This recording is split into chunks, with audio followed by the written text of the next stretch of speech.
3 जुलाई को reverend father Francis Nadeem खुदावंद में सो गए।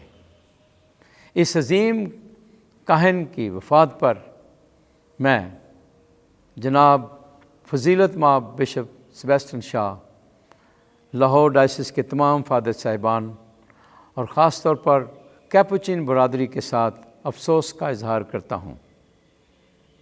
उनके साथ ही फादर फ्रांसिस नदीम के अजीज़ व अकारब, उनके ख़ानदान के साथ भी अफसोस का इजहार करता हूँ। फादर फ्रांसिस नदीम एक अजीम काहिन थे।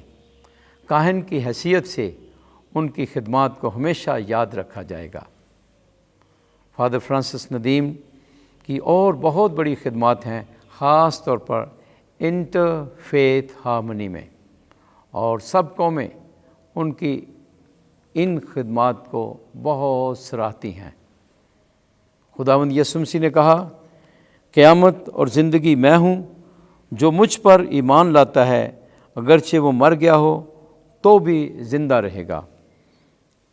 खुदावंद यीशु मसीह में वो हमेशा ज़िंदा हैं। काहिन की हैसियत से इस ईमान में कायम रहते हुए उन्होंने जो खिदमत की हैं हमेशा याद रखी जाएंगी। मेरी दुआ है कि खुदावंद उनकी रूह को हमेशा का आराम दे और उन्हें अपने मुक़द्दसों की रफ़ाकत में शामिल करे। आमीन।